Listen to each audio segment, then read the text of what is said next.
This holiday season, players were wowed when they saw Goblin's new double-barrel paintball marker, the Deuce. The Goblin Deuce is very cost-effective, starting at just $89.95 on most websites I've seen. The Goblin Deuce holds 2 either paintball or airsoft shells. Paintball shells hold 1 paintball each, while airsoft shells hold 12 airsoft BBs each.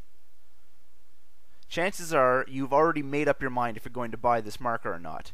I can assure you, if you've ever enjoyed a Mad Max movie or quoted an Evil Dead boomstick line, you're definitely going to want to get your hands on this marker ASAP. On the left-hand side of the Goblin Deuce, you will find a selector switch. In the up position, you fire the first barrel. In the down position, you fire the second barrel, or both barrels in unison if you have not yet expended the first shell.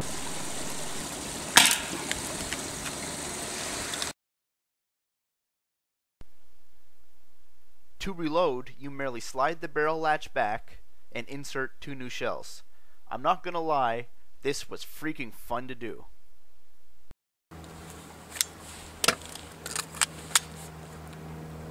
The Goblin Deuce comes with 4 bore sizes. It comes with the standard dark green shell. I don't have it pictured here, but that is what came with the Goblin Solo. It's great for first strike rounds or oversized balls.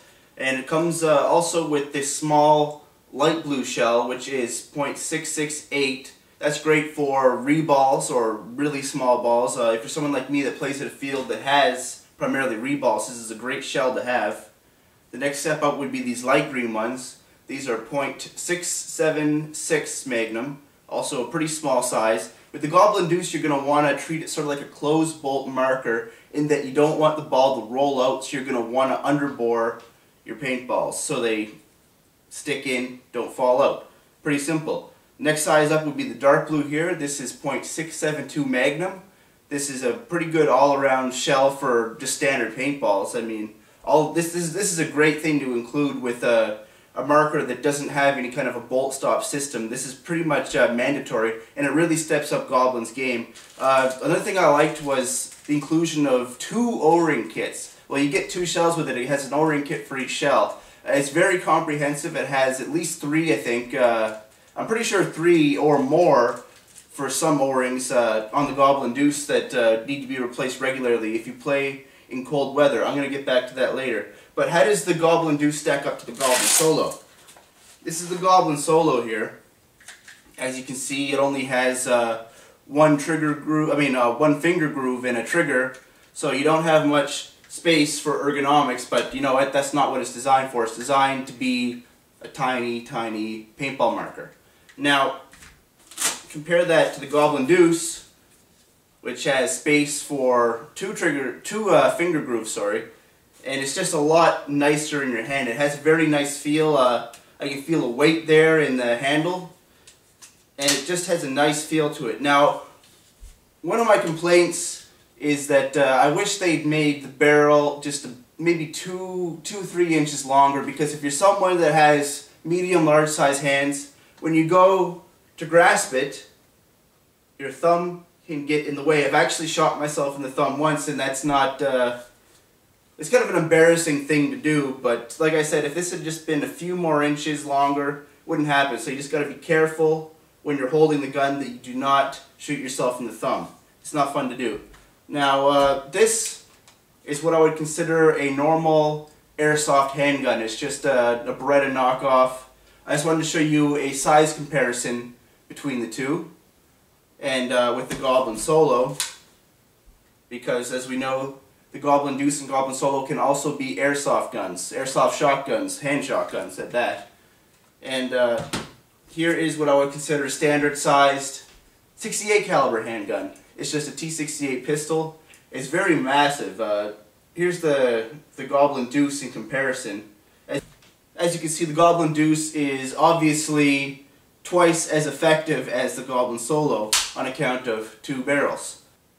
If you're using airsoft shells and you shoot both barrels at once, you're putting 12 extra BBs at your target for a total of 24. So if you can't hit something with that at close range, you shouldn't be, you need some practice. Inside the shell, they've removed the return spring for the primer, I guess you would call it.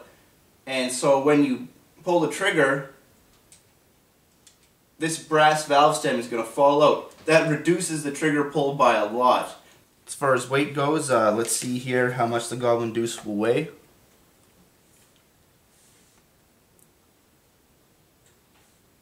$367 grams unloaded. Now let's put 2 shells aside.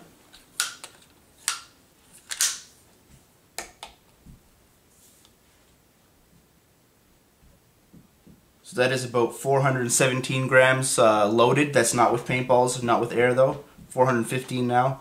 So give or take from that, depending on the weight of the paintballs you use, and if you use CO2 or air, but it's not going to make much of a difference anyway. But basically it's a super light marker. The wood grain looks great. You can see the textures here. The barrel doesn't look tacky, I don't think so anyway. I think it's just a great looking marker all around. And especially that break open, put your shells in, take them out. I think it's just a beautiful marker to play with. The shells themselves only weigh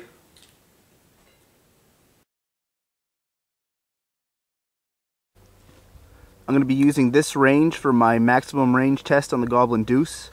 As you can see, one flag marks every 50 feet. Alright, shooting from the first flag, we have normal 68 cal paintballs here. Let's see how they do.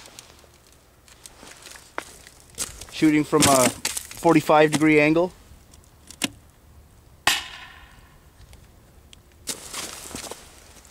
Alright, that was both shells at once. I'm going to go walk down range and see how far they went.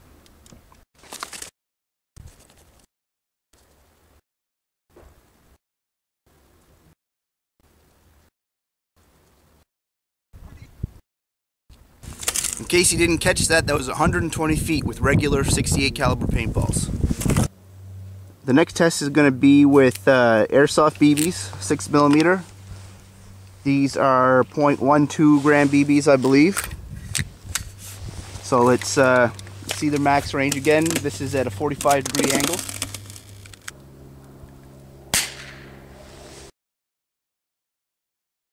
Alright, the max range of the Airsoft rounds is about 70 feet. You can probably alter that a little bit by playing around with BB weight, different grades and qualities of BB. I just got the cheapest ones that were at Walmart, so you could probably improve that. But as it looks, it's pretty much a strictly close quarter weapon. But the amount of firepower you put down range makes it really devastating in that 50 feet radius. As an airsoft shotgun, the Goblin Deuce did not fail to impress. In its compact size, for room-to-room clearing, it would pretty much be an unstoppable weapon. From its super wide shot pattern, when firing 12 or 24 BBs, you can see that you can basically not miss in this area. However, it also decreases accuracy very rapidly at longer ranges, making it not very effective over 50 to 70 feet. One of the only drawbacks I've found with using the Goblin Deuce in cold weather is that the shells themselves will expire much faster in below zero temperatures, which will sometimes leave you with an empty shell when you go to pull the trigger. Maybe if I had used more lubricant on them, or if I just played in warmer weather, that wouldn't have happened. But that is really the biggest drawback I've found so far. Other than that, it's been working pretty much flawlessly for me. So really what it boils down to is the Goblin Deuce is a great airsoft shotgun, a pretty good paintball handgun, and it's just a ton of fun to use. Now it may not hold as many shots as most pistols would, but that break open sawed off shotgun feel, it makes up for it. And it's definitely a marker I'm going to be keeping for myself for personal use. I'm going to be buying lots of shells for that. I'm really excited to see some of the new innovation Goblin's going to come up with over the next year or so, just to see how they can kind of tweak that design. Maybe a longer barrel, a bigger grip. The biggest drawback I can find with the Goblin Deuce is changing the O-rings pretty regularly. Also playing in cold weather condition. But that is outweighed by just the awesome feel of the marker itself. Like I said, if you've had any doubts about if you wanted to buy this marker or not, I think I've given you two pretty good reasons right here.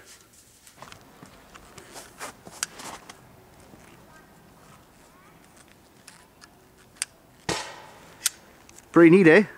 I feel like I'm in deer hunting right now.